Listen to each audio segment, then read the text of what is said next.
prône une alliance des droites. Si vous voulez, à un moment donné, il faut arrêter de prendre les gens pour des idiots. Enfin, je veux dire, c'est pas possible d'être crédible politiquement quand on a ce genre d'attitude.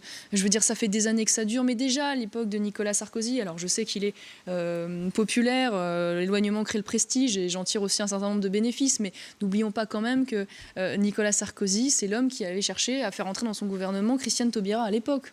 Je veux dire, il explique aujourd'hui la droite est morte. Bah oui, enfin, après les avoir tous tués, ils sont tous morts. Oui, bah, chapeau l'artiste, merci pour cette belle œuvre.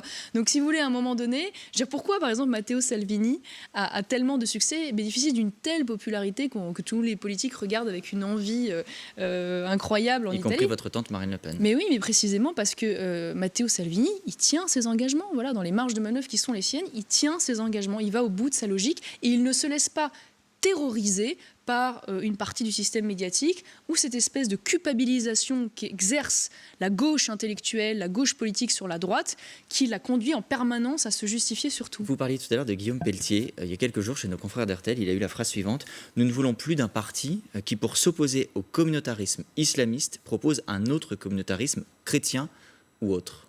Non mais vous voyez où en est le niveau, quoi. C'est quand même à pleurer. Je veux dire, oui, ce qui menace la France aujourd'hui, c'est le communautarisme chrétien, bien sûr. Tout le monde va y croire. Non, je pense que c'est le néant de la pensée politique. Là, on est clairement... Mais enfin bon, ce qui est un peu rassurant, c'est que chaque fois que Guillaume Pelletier soutient quelqu'un, il perd. Donc au moins, c'est la bonne nouvelle de l'histoire. Sur les questions de société,